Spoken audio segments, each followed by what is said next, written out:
तो 71 का question number हम पढ़ते हैं 71। गणित में मूल्यांकन का सबसे उपयुक्त तरीका क्या है? गणित में मूल्यांकन का सबसे उपयुक्त तरीका पूछा जा रहा है। तो केवल लिखित परीक्षा, सतत एवं व्यापक मूल्यांकन, मौखिक प्रश्न, वार्षिक परीक्षा। तो 71 का जो राइट आंसर हो जाएगा option number B is the correct. क्या है? सतत एवं व्यापक मूल्यांकन। चलिए 72 में देखते हैं। यदि शिक्षक बच्चों को माचिस के तीलियों से आकृतियां बनवाता है तो यह किस विधि का उदाहरण है? व्याख्यान, गतिविधि आधारित, रटन और प्रदर्शन। तो किस क्या हो जाएगा इसका right answer? Option number B is the correct, गतिविधि आधारित।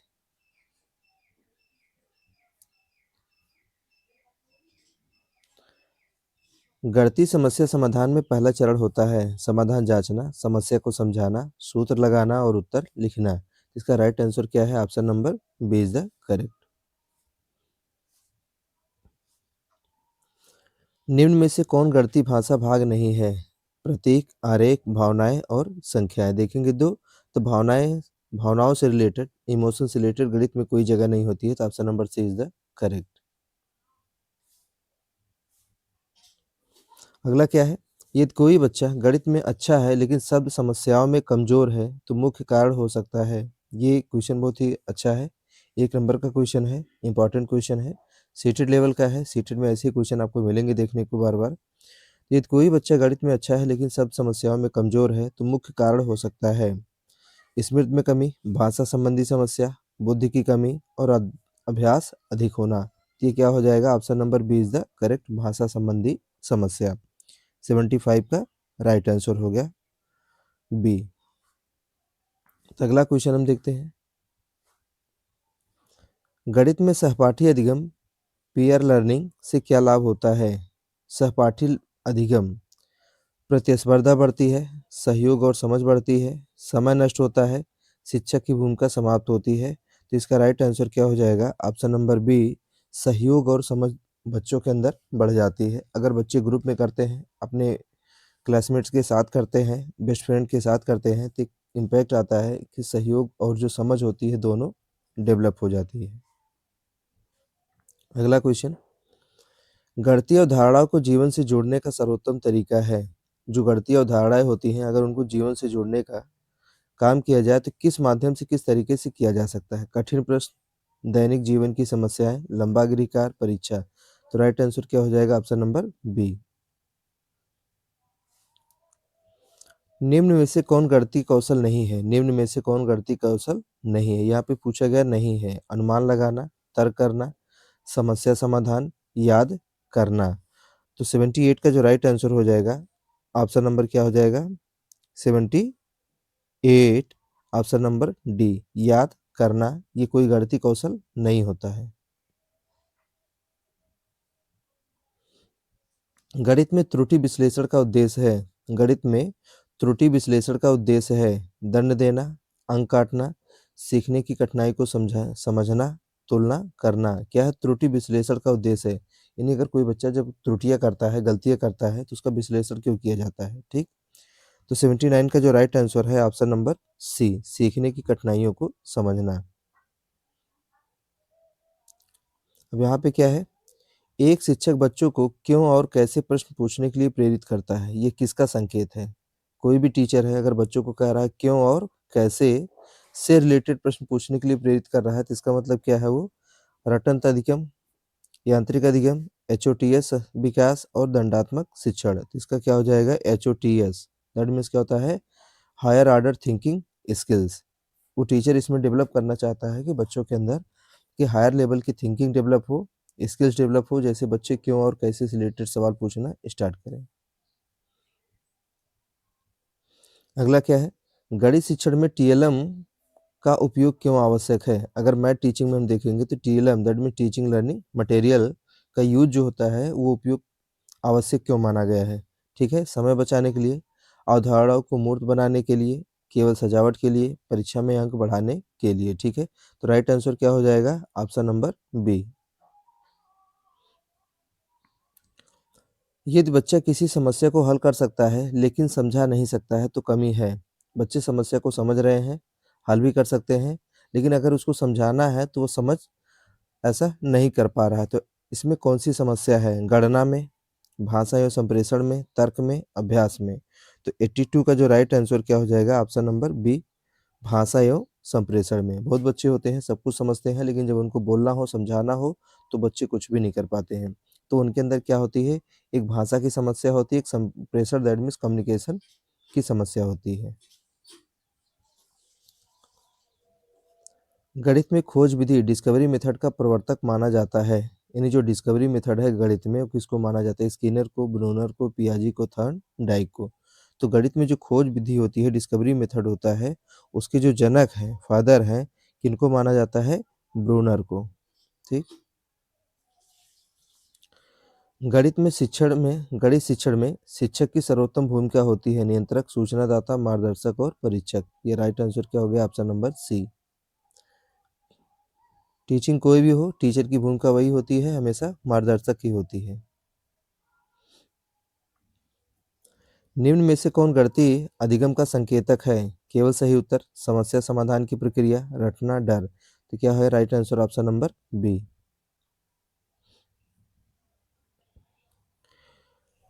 ये 150 क्वेश्चन की श्रृंखला चल रही है। पार्ट बी इसका, पार्ट 1 आपका कंप्लीट हो गया है, पार्ट बी चल रहा है। ठीक है। तो ये दोनों ही टॉपिक बड़े इंपॉर्टेंट है, बड़े अच्छे क्वेश्चन रखे गए हैं। ठीक है। एक बार में वीडियो लंबी हो जाती है, बच्चे बोर हो जाते हैं। मैंने सोचा क्यों ना इसको 2 बार में वीडियो बना दिया जाए, 2 पार्ट्स में, ताकि बच्चों को देखने में आसान हो। तो पार्ट 1 इसका अपलोड है, पार्ट 2 आपका बन रहा है। ठीक। क्वेश्चन चल रहा है, आप आंसर कर रहे हैं, जल्दी आपके चैनल पे अपलोड हो जाएगा, आप वहाँ से देख पाएंगे। अब क्वेश्चन नंबर 86 का हमारा आंसर क्या होगा ये देखेंगे। पहले क्वेश्चन को पढ़ेंगे। यदि कोई बच्चा बार बार समान प्रकार की गलती करता है, तो शिक्षक को क्या करना चाहिए? ठीक है, गलतियाँ करना ठीक है। अगर बच्चा हर बार अलग अलग गलतियाँ कर रहा है, तो कुछ चीज़ें समझ में आती है कि बच्चा एकदम नहीं सीख रहा है। बच्चा अगर सेम टाइम की गलतियाँ कर रहा है, वो भी बार बार गलतियाँ कर रहा है, तो टीचर को क्या करना चाहिए? दंड देना।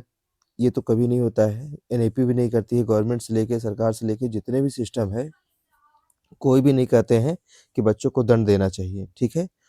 तो अनदेखा करना ये भी नहीं हो सकता है। ये ऑप्शन तो कतई नहीं होगा कि अगर ऐसे बच्चे हैं तो उनको आप अनदेखा करें, ये पॉसिबल ही नहीं है। ठीक है। मूल अवधारणा स्पष्ट करना। ठीक है, परीक्षा लेना। तो इसमें जो राइट आंसर हो जाएगा ऑप्शन नंबर सी। क्या हो जाएगा? Option number C is the correct. मूल अवधारणा को स्पष्ट करना, क्योंकि हो सकता है बच्चा मूल अवधारणा को नहीं समझ पा रहा है, इसलिए बार बार वो ऐसी गलतियां कर रहा है। गणित शिक्षण में एनईपी 2020 का प्रमुख जोर है। जब गणित शिक्षण की हम बात करेंगे, जो हमारा एनईपी है, न्यू एजुकेशन जो पॉलिसी आई है, उसमें मेन फोकस किस पे है? रटन पे, कौशल आधारित अधिगम, केवल परीक्षा, कठिन पाठ्यक्रम नहीं। इसका राइट आंसर क्या हो जाएगा? कौशल आधारित अधिगम। गणित में खुली समाप्ति वाले प्रश्न, ओपन एंडेड का लाभ है। गणित में जो खुली समाप्ति that means open ended question होते हैं, उनका लाभ क्या है, प्रॉफिट क्या है? केवल एक उत्तर, रचनात्मक सोच, समय की बर्बादी और भ्रम। ठीक है ना? एक उत्तर का कंसेप्ट नहीं है, तो ये क्या है? 88 का राइट आंसर आपका क्या हो जाएगा? ऑप्शन नंबर बी, रचनात्मक सोच। ऑप्शन नंबर बी क्या हो जाएगा? रचनात्मक सोच। गणित सीखने में आत्मविश्वास बढ़ाने का सर्वोत्तम उपाय है। गणित सीखने में आत्मविश्वास बढ़ाने का सर्वोत्तम उपाय है दंड, तुलना, सफलता के अवसर देना और कठिन प्रश्न।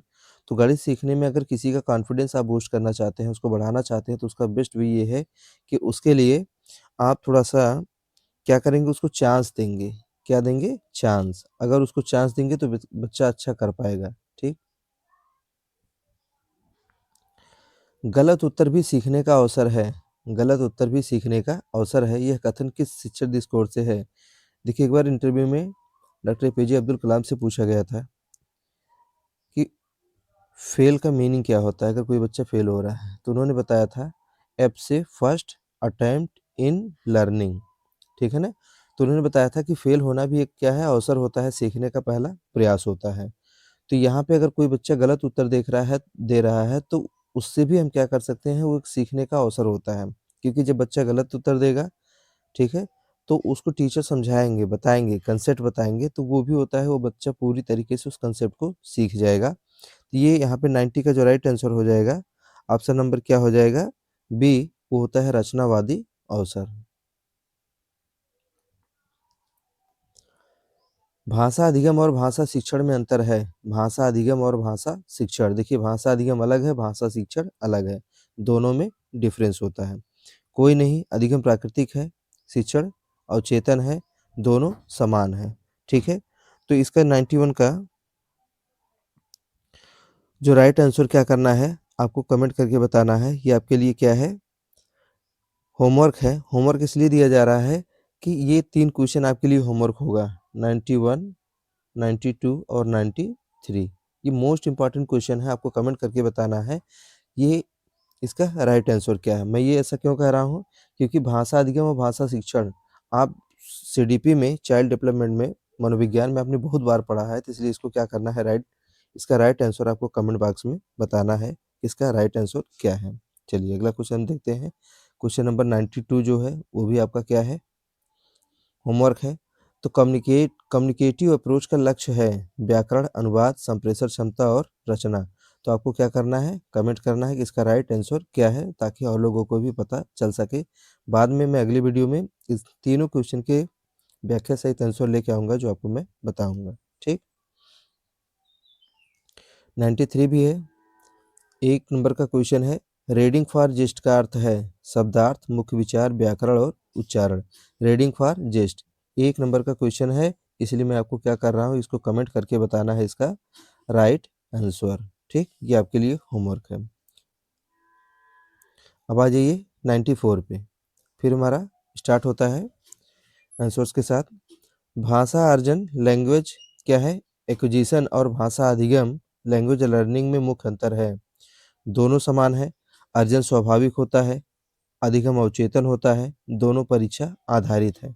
तो यहाँ पे पूछा जा रहा है जो भाषा अर्जन और भाषा अधिगम में मुख्य अंतर पूछा जा रहा है कि दोनों समान है या अर्जन स्वाभाविक होता है, अधिगम अवचेतन होता है, दोनों परीक्षा आधारित है। तो 94 का जो राइट आंसर क्या हो जाएगा, ऑप्शन नंबर बी, अर्जन जो होता है वह स्वाभाविक होता है। चलिए अब यहाँ पे आप टीचर हैं, टीचर बनने जा रहे हैं, टीचर की प्रिपरेशन कर रहे हैं, तो आपके सामने ऐसे क्वेश्चन मिलेंगे तो आपको फट से आंसर करना चाहिए कि एक बच्चा अंग्रेजी बोलते समय बार-बार ही गो टू स्कूल कहता है। बार-बार क्या कह रहा है, ही गो टू स्कूल कहता है। यह किस प्रकार की त्रुटि है या किस प्रकार की कमियां हैं? तो क्या है, उच्चारण, वर्तनी, व्याकरणिक क्या है, व्याकरणिक, अतिसामान्यीकरण या शब्दावली। ठीक है, तो यहाँ पे 95 का जो राइट आंसर हो जाएगा वो क्या हो जाएगा, ऑप्शन नंबर सी, ये व्याकरणिक अति सामान्यीकरण, बच्चों को उसके बारे में पूरा नॉलेज नहीं है।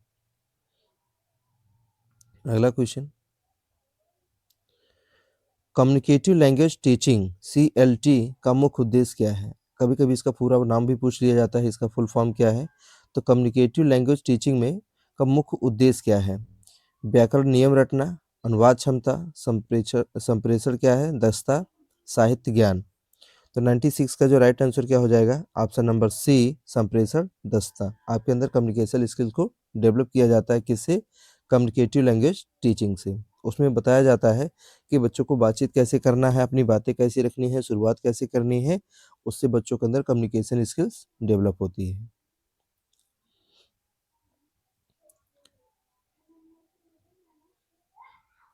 कक्षा में शिक्षक बच्चों को जोड़ों में संवाद करने के लिए कहता है। जोड़ो दैट मीन्स क्या है, ऐड, जोड़ों में संवाद करने के लिए कहता है। यह किस कौशल को बढ़ावा देता है, केवल लेखन, श्रवण एवं वाचन, संप्रेषण व सामाजिक कौशल और व्याकरण। तो 97 का जो राइट आंसर क्या है, ऑप्शन नंबर सी, संप्रेषण एवं सामाजिक कौशल। बढ़िया बढ़िया क्वेश्चन आपको लिए रखे गए हैं, 1 नंबर के क्वेश्चन रखे गए हैं। ठीक है, आपकी प्रैक्टिस बढ़िया हो जाए, तैयारी आप अपनी चेक कर सकते हैं।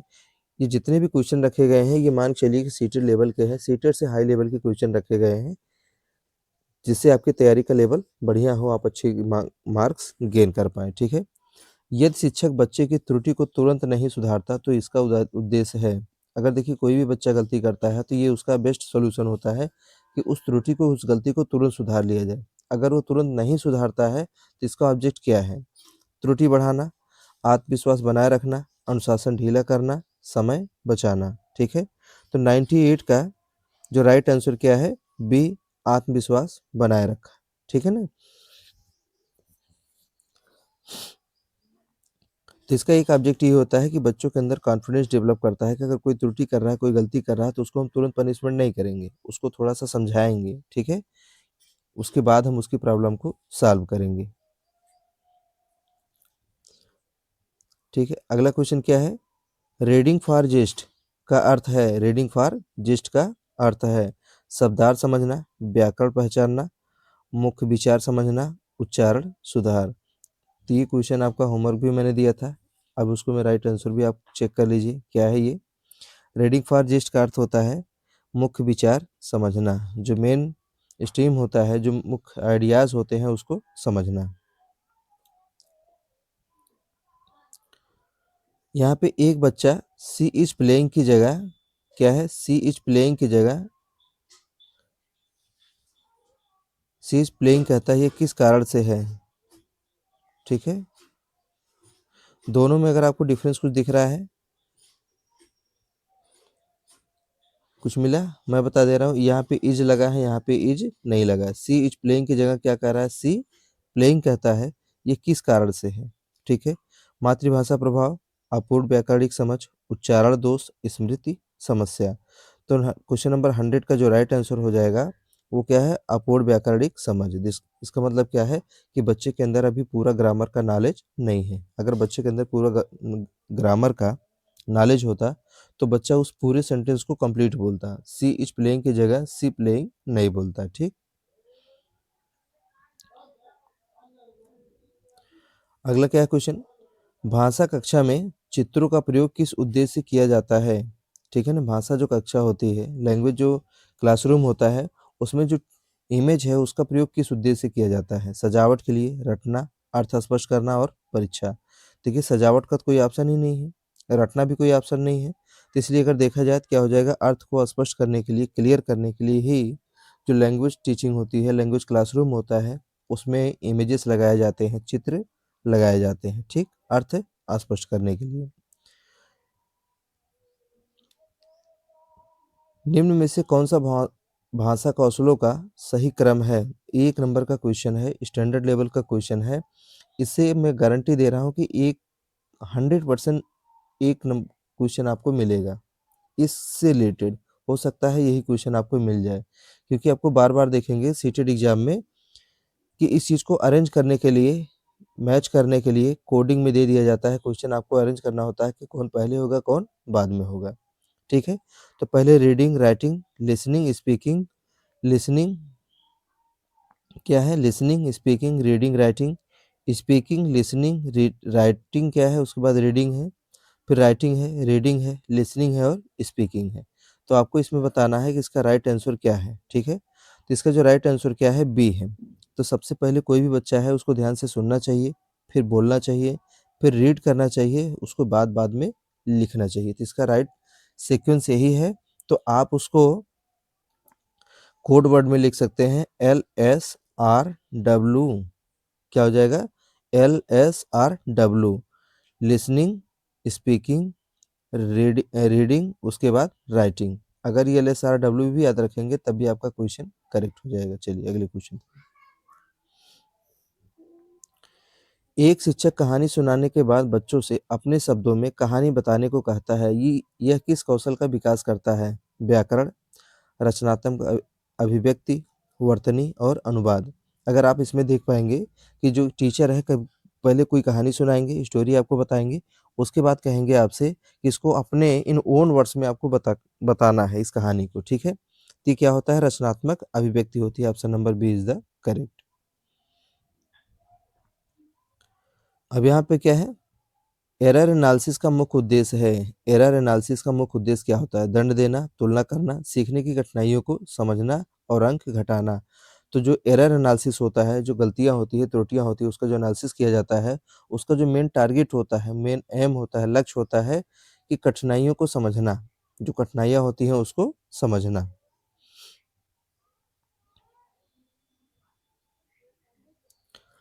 भाषा शिक्षण में मातृभाषा का सीमित प्रयोग क्यों उपयोगी है? भाषा शिक्षण में अगर देखा जाए तो मातृभाषा का सीमित प्रयोग क्यों उपयोगी है?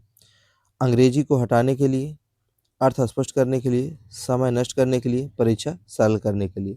भाषा शिक्षण मातृभाषा दैट मीन्स मदर टंग जो होती है ना, क्या होती है, बहुत उपयोगी होती है। कभी-कभी बच्चा होता है ना तो हिंदी शुद्ध बोल पाता है, ना ही इंग्लिश बोल पाता है, तो ऐसी कंडीशन में उसको अगर हम मदर टंग में सिखाएँ, मातृभाषा में सिखाएँ या रीजनल लैंग्वेज में सिखाएँ तो बच्चा आसानी से सीख लेता है। तो 105 का जो राइट आंसर हो जाएगा क्वेश्चन नंबर 105 का ऑप्शन नंबर बी, अर्थ स्पष्ट करने के लिए, ठीक। इसमें क्या है, यदि कोई बच्चा पढ़ सकता है लेकिन समझ नहीं पाता तो कमी है किसमें है? अगर कोई बच्चा पढ़ तो सकता है लेकिन वो समझ नहीं पा रहा है, वर्ड आप उसको चाहे जो भी दे दीजिए, वो आसानी से पढ़ लेगा, लेकिन उसको समझने में समस्या आ रही है। तो डिकोडिंग में, कॉम्प्रिहेंशन में, उच्चारण में और वर्तनी में। तो 106 का जो राइट आंसर क्या है? कॉम्प्रिहेंशन में। किसमें है? कॉम्प्रिहेंशन में है। पेयर वर्क, पेयर वर्क का सबसे बड़ा लाभ है, पेयर वर्क जान रहे हैं? अगर बच्चों से कोई क्रिएटिव वर्क कराना है, अच्छा काम कराना है, बच्चों को मोटिवेट करके काम कराना है, तो उनका एक पेयर बना दीजिए, एक ग्रुप बना दीजिए। जब आप कोई पेयर बना देंगे, तो बच्चे आसानी से बड़े एन्जॉयमेंट के साथ अपने दोस्त के साथ मिलके कोई भी काम अच्छे से करना पसंद करते हैं, ठीक है ना? तो प्रतिस्पर्धा, शिक्षक पर निर्भरता, अधिक सहभागिता, शोर। तो 107 का राइट आंसर क्या है? ऑप्शन नंबर सी, अधिक सहभागिता। बच्चे सहभागिता सीख जाते हैं कि कैसे ग्रुप में काम किया जाता है, कैसे दोस्तों के साथ काम किया जाता है। क्वेश्चन नंबर 108, 108, भाषा शिक्षण में टीएलएम क्या है? टीएलएम, टीचर लर्निंग मटेरियल में जो होता है फ्लैश कार्ड, चार्ट्स का प्रयोग क्यों किया जाता है? समय बचाने के लिए, मूर्त अनुभव देने के लिए, केवल सजावट के लिए, अंक बढ़ाने के लिए। इसका राइट आंसर क्या हो जाएगा? Option number B. एक बच्चा बुक को बक लिखता है, यह किस प्रकार की त्रुटि है? व्याकरण, वर्तनी, शब्दावली, संरचनात्मक, ठीक है ना? तो इसका क्या हो जाएगा? ऑप्शन नंबर बी करेक्ट हो जाएगा। क्वेश्चन नंबर 109 का option number B is the correct. जैसे जैसे क्वेश्चन बढ़ रहा है, कठिनाई का लेवल भी आपका बढ़ता चला जा रहा है, ठीक है। लिसनिंग स्किल विकसित करने का सर्वोत्तम तरीका है, जो लिसनिंग स्किल होती है उसको विकसित करने का सर्वोत्तम तरीका क्या होता है? केवल लिखित अभ्यास, निर्देश, सुनना और प्रतिक्रिया, व्याकरण अभ्यास और अनुवाद, ठीक है। तो अगर आपको लिसनिंग स्किल डेवलप करना है तो उसका बेस्ट तरीका क्या होता है कि निर्देश सुनना और उसके बाद क्या करना, उस पर प्रतिक्रिया देना। तो ऑप्शन नंबर बी करेक्ट हो जाएगा आपके 110 का। क्या हो गया? Option number B is the correct. भाषा शिक्षण में ड्रिल का प्रयोग मुख्यतः है किसके लिए होता है? भाषा शिक्षण में अगर देखा जाए तो ड्रिल का प्रयोग किसके लिए होता है? रचनात्मकता, प्रवाह और शुद्धता, आलोचनात्मक सोच, साहित्य, ठीक है ना? तो अगर आप देखेंगे 111 का क्या हो जाएगा? Option number B is the correct. प्रवाह और शुद्धता के लिए ही ड्रिल का प्रयोग किया जाता है। यदि शिक्षक खुले प्रश्न पूछता है तो वह किस सोच को बढ़ावा देता है? अगर कोई भी टीचर है, अगर वो ओपन एंडेड क्वेश्चन करता है तो वो किस सोच को बढ़ावा दे रहा है? ठीक है, रटन तो हटा ही दीजिए। आलोचनात्मक व रचनात्मक, यांत्रिक और निष्क्रिय। इसका राइट आंसर क्या हो जाएगा? Option number B. एकदम तैयारी बिल्कुल नज़दीक चल रही है, टाइम बिल्कुल नज़दीक आ गया है। हो सकता है परीक्षाएं आपकी 7 को हो या 8 को हो। तो अगर 7 को है तो 7 को तो आपको पढ़ना ही नहीं है, 6 तक ही आपको कंप्लीट कर लेना है। तो इसलिए आप इतनी प्रैक्टिस करके जाइए कि वहाँ पे क्वेश्चन देखते भर में आपको आंसर लगाने में कोई समस्या न आए। अगर आप अच्छी प्रैक्टिस करके जाएंगे, मॉक टेस्ट दे के जाएंगे, पूरे सिलेबस को पढ़ के जाएंगे, तो ये मान के चलिए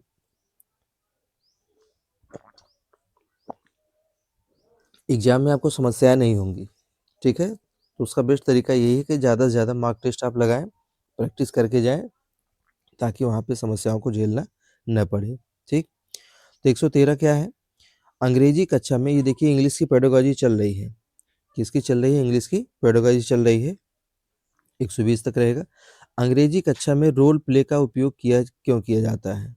जब कोई इंग्लिश क्लासरूम होता है तो उसमें रोल प्ले का उपयोग क्यों किया जाता है? मनोरंजन के लिए, परीक्षा, वास्तविक जीवन, संवाद अभ्यास और व्याकरण के लिए। तो अगर इसमें देखा जाए तो इसका राइट आंसर क्या हो जाएगा? Option number C is the correct. वास्तविक जीवन, संवाद और अभ्यास के लिए किया जाता है रोल प्ले का उपयोग। ठीक।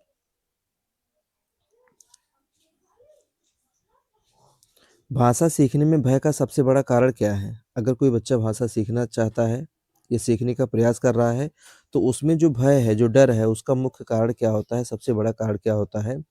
गतिविधियाँ, गलतियाँ करने पर दंड, सहयोग और संवाद। ठीक है ना?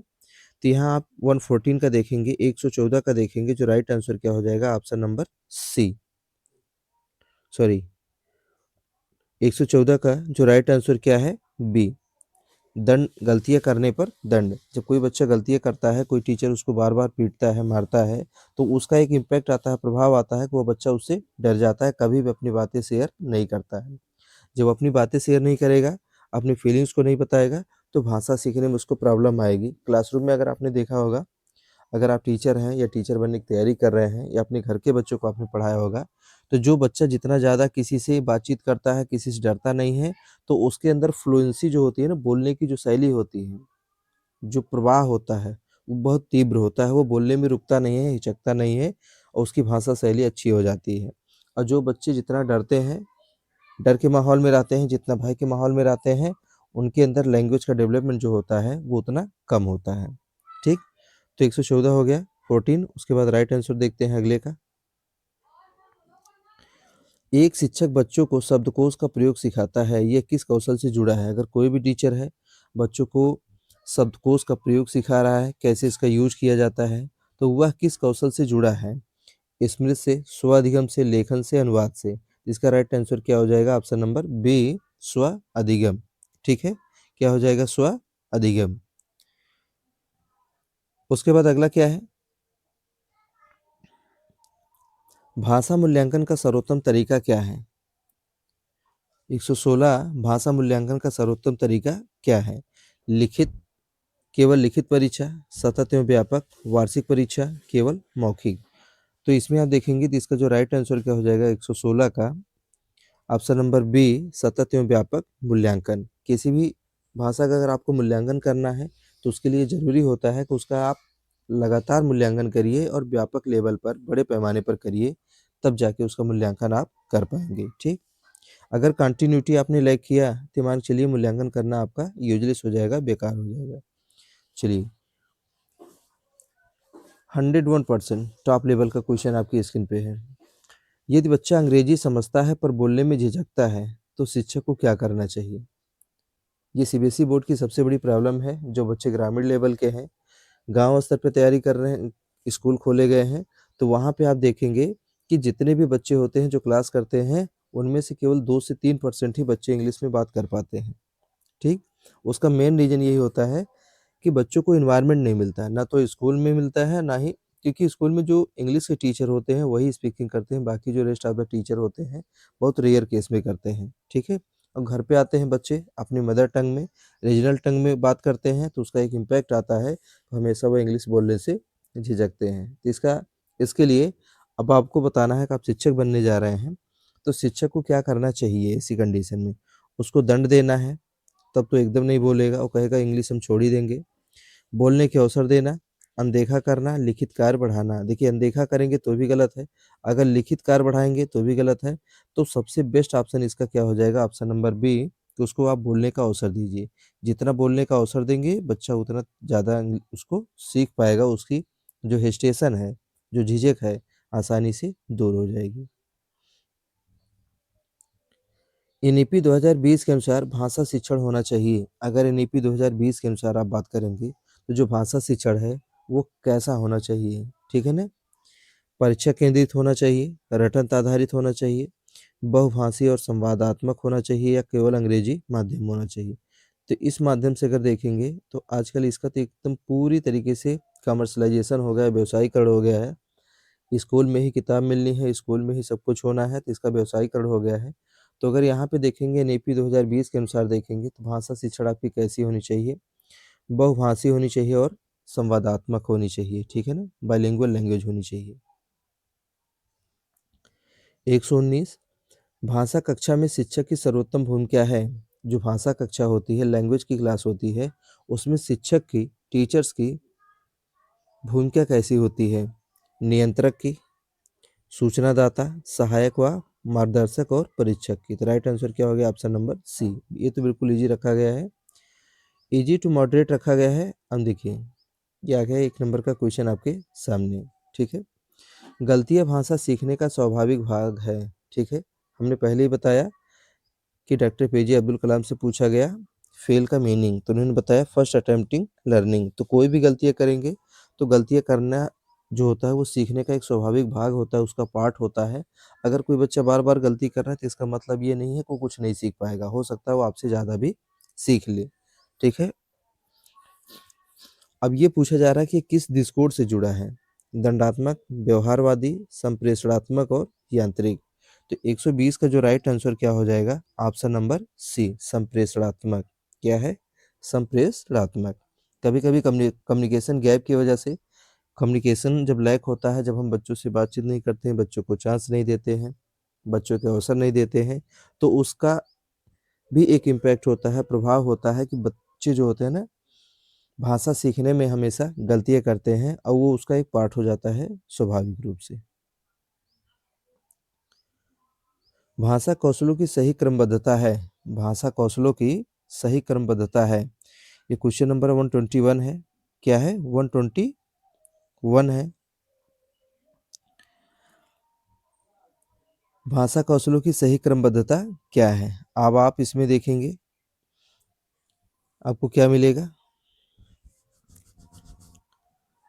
पढ़ना, लिखना, सुनना। देखिए जब भी पढ़ने की बात आ जाए तो उसको हटा दीजिए। ठीक है, लिखने की बात आ जाए उसको हटा दीजिए, बोलना, ठीक है ना, इसको भी हटा दीजिए फट से। तो सबसे पहले होता है कि किसी चीज़ को होता है सुनना। क्या होता है? सुनना, लिसनिंग। और उसके बाद होता है बोलना, स्पीकिंग। उसके बाद होता है रीडिंग, उसके बाद होता है राइटिंग। तो मैंने अभी इससे पहले आपको बताया LSRW, ये हमेशा याद रखिए, लिसनिंग, स्पीकिंग, रीडिंग और राइटिंग। चलिए, तो इसलिए राइट आंसर क्या हो जाएगा? Option number B. अगला क्वेश्चन,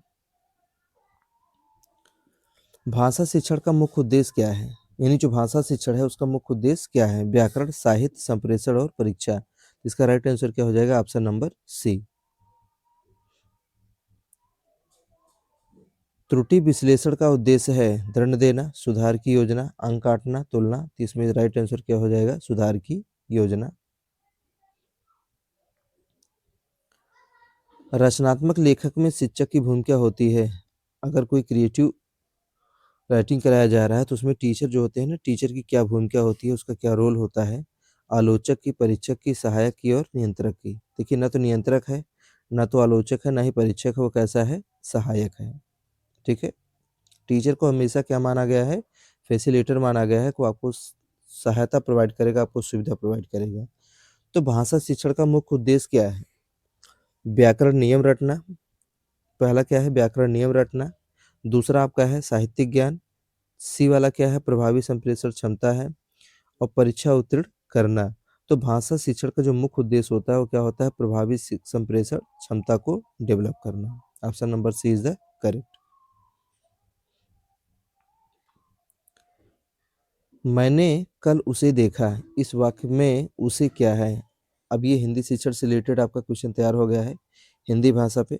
ठीक है ना, तो मैंने कल उसे देखा, तो कोई दिक्कत नहीं है, जब आपने उसे देख ही लिया है तब उसमें बता ही दीजिए कि उसे क्या है। देखना ही जरूरी नहीं है।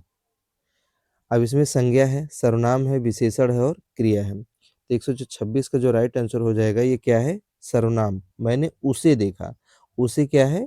सर्वनाम है।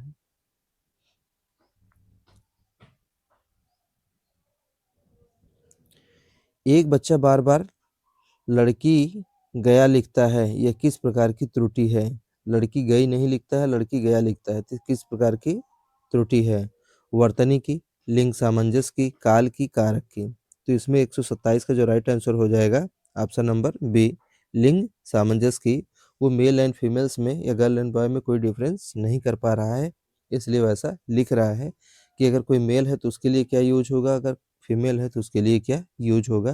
तो वो लिंक सामंजस्य की है, वो सामंजस्य नहीं बैठा पा रहा है। ठीक, हिंदी कक्षा में बच्चों से अपने अनुभव लिखवाना किस विधि का उदाहरण है? अगर कोई हिंदी की क्लास चल रही है, हिंदी के टीचर अगर आपके क्रिएटिव हैं, थोड़ा-सा एक्टिविटी बेस्ड लर्निंग कराना चाह रहे हैं, तो वो क्या करेंगे, बच्चों से कहेंगे कि आप अपने-अपने अनुभव लिखिए। तो ये पूछा जा रहा है, वह किस विधि का उदाहरण है?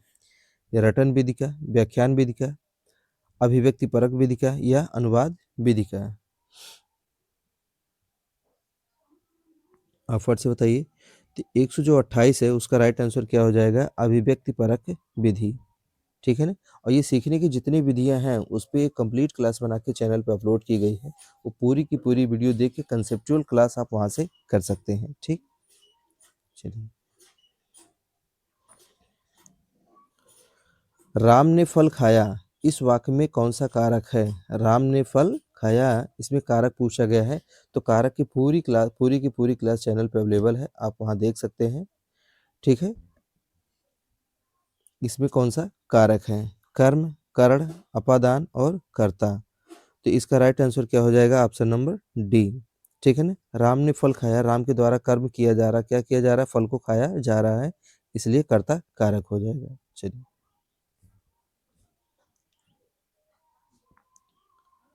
भाषा अधिगम में मातृभाषा का उपयोग क्यों सहायक है? अगर भाषा अधिगम की हम बात करेंगे, तो मातृभाषा का जो उपयोग होता है, वो सहायक क्यों होता है? ठीक है? हिंदी हटाने के लिए, अर्थ स्पष्ट करने के लिए, समय नष्ट करने के लिए, केवल सुविधा के लिए। तो भाषा अधिगम में जो मातृभाषा का उपयोग सहायक इसलिए होता है, 130 का जो राइट आंसर क्या हो जाएगा? ऑप्शन नंबर बी, अर्थ को स्पष्ट करने के लिए। ठीक है? जो मेहनत करता है वही सफल होता है, यह कौन-सा वाक्य है? जो मेहनत करता है यह वही सफल होता है, यह कौन-सा वाक्य है? देखिए, मेहनत करना ठीक है, मेहनत करने वाला ही सफल हो, ये कौन-सा वाक्य है? तो आज के टाइम में, प्रेजेंट टाइम में अगर देखा जाए, मेहनत भी करना है लेकिन वो स्मार्टनेस के साथ करनी है, तब जाके सफलता मिलेगी। अगर आप क्लास देख रहे हैं, तो आप मेहनत भी कर रहे हैं प्लस स्मार्ट वर्क भी कर रहे हैं। आप किताबें भी पढ़ रहे हैं, अब प्रैक्टिस के लिए ऑनलाइन आप आए हुए हैं। ठीक है? इसका राइट आंसर क्या हो जाएगा? 131 का सी, मिश्र वाक्य है। कौन-सा वाक्य है? मिश्र वाक्य है। इसमें 2-2 है, जो मेहनत करता है वही सफल होता है, तो इसमें 2 वाक्य है। ठीक है ना? तो इसलिए क्या हो गया? मिश्र वाक्य हो गया। चलिए।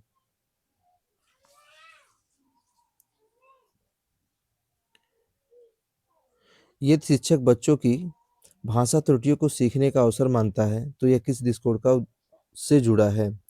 अगर कोई भी टीचर होता है, जान रहा है कि बच्चे गलतियाँ कर रहे हैं, बच्चे उससे सीखेंगे, तो वो उसको एक अवसर मानता है, तो ये किस दृष्टिकोण से जुड़ा है? दंडात्मक, व्यवहारवादी, रचनावादी और यांत्रिक। तो यांत्रिक हटाई दीजिए, दंडात्मक हटाइए, व्यवहारवादी तो नहीं, तो क्या हो जाएगा? रचनावादी दृष्टिकोण। क्या हो जाएगा? रचनावादी दृष्टिकोण। कि वो टीचर क्रिएटिव है, उसके अंदर क्रिएटिविटी है। कि दंड, बच्चे जब गलतियाँ कर रहे हैं, त्रुटियाँ कर रहे हैं, वो दंड नहीं दे रहा है, उसको एक अवसर मान रहा है। सुंदर फूल में सुंदर क्या है? सुंदर फूल में सुंदर क्या है? भाई, फूल अगर सुंदर है तो सुंदर क्या है, ये पूछा जा रहा है। वो संज्ञा है, सर्वनाम है, विशेषण है या क्रिया है? 133 का हिंदी की क्लास चल रही है। 133 का जो राइट आंसर हो जाएगा वो क्या हो जाएगा? विशेषण। विशेषण क्यों है? फूल तो सब है लेकिन फूल कैसा है? सुंदर है, इसलिए क्या हो गया? उसकी विशेषण हो गया।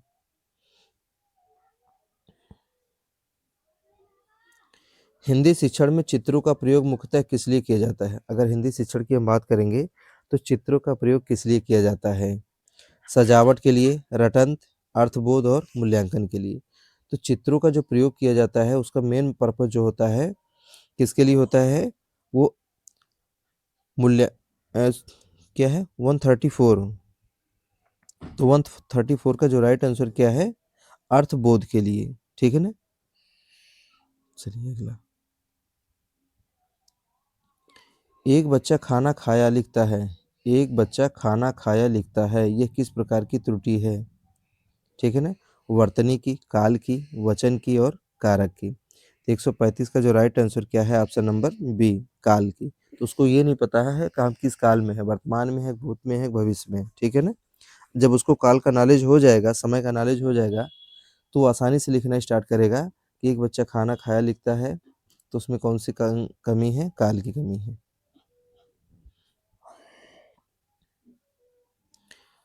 भाषा कौशलों का सही क्रम क्या है? एक बार फिर वही क्वेश्चन है आपकी स्क्रीन पे, मैं लिख दे रहा हूँ इसका LSRW, इसको याद रखिए, इससे रिलेटेड क्वेश्चन आपका listening, speaking, reading and writing. तो यहाँ पे आप देख लीजिए, पहले कुछ चीज़ों को हटा दीजिए, जैसे बोलना आया तो हटा दीजिए, लिखना आया तो हटा दीजिए, पढ़ना आया तो हटा दीजिए, इसलिए राइट आंसर क्या हो जाएगा? Option number B. 137, हिंदी शिक्षण में त्रुटि विश्लेषण का उद्देश्य है। अगर कोई हिंदी शिक्षण है तो उसमें त्रुटि विश्लेषण का क्या उद्देश्य है? दंड देना, अंक काटना, सीखने की कठिनाइयों को पहचानना और तुलना करना। ठीक है ना? तो त्रुटि विश्लेषण का मतलब होता है जो सीखने में कठिनाइयाँ होती हैं उसको पहचानना, इसलिए क्या हो जाएगा right answer? Option number C. बालक खेल रहा है, बालक खेल रहा है, इस वाक्य में काल कौन सा है? खेल रहा है किसकी है? वर्तमान की बात की जा रही है, वर्तमान में ही। ठीक, अगला क्वेश्चन। कक्षा में खुली चर्चा, ओपन डिस्कशन का लाभ, शोर, रटन, अभिव्यक्ति विकास, इससे क्या होता है? अभिव्यक्ति का विकास होता है। सी। थोड़ा जल्दी जल्दी करेंगे। हिंदी व्याकरण पढ़ाते समय सबसे पहले किस पर जोर देना चाहिए? परिभाषाएं, नियम, प्रयोग एवं संदर्भ। तो अगर आप हिंदी व्याकरण आप पढ़ा रहे हैं तो सबसे पहले आपको ये देखना है कि किस पे आपको जोर देना चाहिए, परिभाषाओं पर कि नियम पर, ठीक है ना, प्रयोग और संदर्भ पर। तो इसका राइट आंसर क्या हो जाएगा? ऑप्शन नंबर सी, प्रयोग और संदर्भ पर। वे विद्यालय जा रहे हैं, वे विद्यालय जा रहे हैं, जाने दो, क्या दिक्कत है? इस वाक्य में क्या है? ठीक है ना, संज्ञा है, विशेषण है, सर्वनाम है और क्रिया है। अगर वे विद्यालय जा रहे हैं तो उनको जाने दीजिए, लेकिन बताना आपको है कि वो संज्ञा है, विशेषण है, सर्वनाम है या क्रिया है। इसका राइट आंसर क्या हो जाएगा? 141 का सर्वनाम। क्या हो गया? सर्वनाम। देखिए, वे का मतलब किसी व्यक्ति को इंडिकेट किया जा रहा है, तो वे क्या है? सर्वनाम है।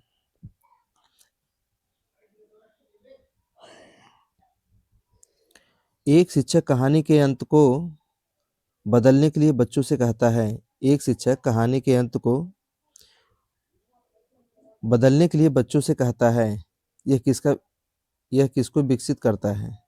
रटन, स्मृति, रचनात्मकता और अनुशासन। राइट आंसर क्या हो गया? ऑप्शन नंबर सी।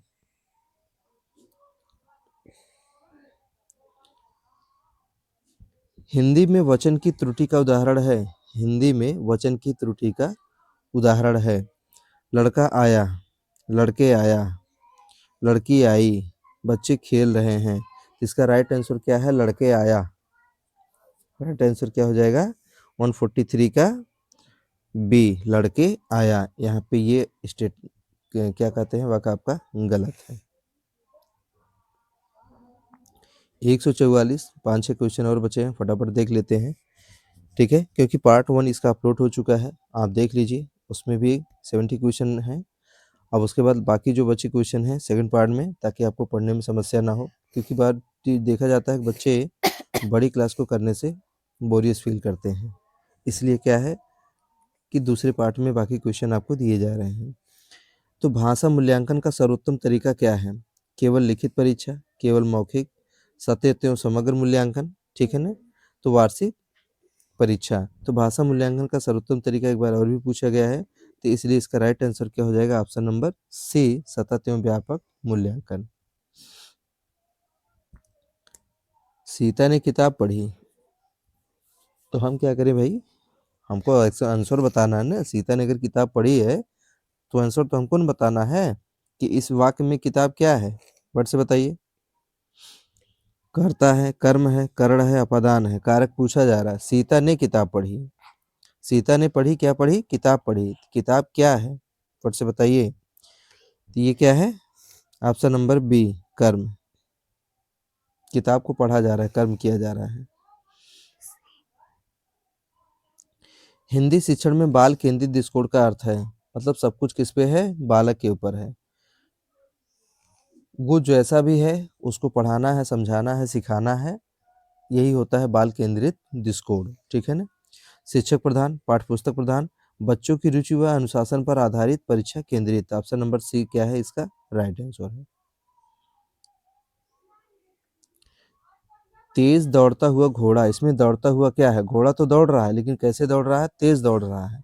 तो दौड़ता हुआ क्या है? इसका राइट आंसर क्या है? विशेषण। ठीक है ना? यदि बच्चा बोल सकता है पर लिख नहीं पाता, तो कोई दिक्कत नहीं है। ये तो बहुत सारे बच्चों की प्रॉब्लम होती है कि बोलने को बहुत बोलेंगे, घर वाले भी कहते हैं कि ये तो हमारे नेताजी हैं, विधायक जी हैं, इनको बोलना आता है, लिखना नहीं आता है। तो ये कौन सी कमी है? ठीक है, श्रवण में, लेखन कौशल में, बोलने में और समझ में। तो इसमें अगर देखा जाए तो सबसे ज़्यादा कमियाँ जो होती हैं ऐसे बच्चों में, उसको माना जाता है कि 148 का जो राइट आंसर है वो क्या हो जाएगा? ऑप्शन नंबर बी, लेखन कौशल की। कमियाँ नहीं होती, बस उनको प्रैक्टिस करवाने की ज़रूरत होती है। जब प्रैक्टिस उनसे करवाया जाएगा तो बच्चे धीरे-धीरे ये भी सीखना सीख जाएँगे, तब वो कमियाँ ऑटोमेटिक दूर हो जाएँगी। हिंदी भाषा शिक्षण में शिक्षक की सर्वोत्तम भूमिका, एक ऑप्शन इसका गायब हो गया, ए का परीक्षक की। चलिए, तो इसका राइट आंसर क्या है? ऑप्शन नंबर सी है, मार्गदर्शक व सहायक की भूमिका होती है। लास्ट क्वेश्चन, लास्ट क्वेश्चन, आज की क्लास का लास्ट क्वेश्चन, बेहतरीन क्लास है। गलतियाँ भाषा सीखने की प्रक्रिया का स्वाभाविक भाग है। यानी जो गलतियाँ होती हैं, जो भाषा सीखने की प्रक्रिया होती है, उसका वो स्वाभाविक पार्ट है। ठीक है ना? ये कौन से दृष्टिकोण से जुड़ा है? दंडात्मक, व्यवहारवादी, रचनावादी और यांत्रिक। तो क्या हो जाएगा? Option number C is the correct हो जाएगा, रचनावादी। तो आज की क्लास यहीं समाप्त होती है। ठीक, अगर आपको क्लास पसंद आई हो, प्रैक्टिस आपकी बढ़िया हो, तो चैनल को आप लाइक करिएगा, सब्सक्राइब करिएगा, दोस्तों के साथ शेयर ज़रूर करिएगा। मिलते हैं अगले एक नए मॉक टेस्ट के साथ।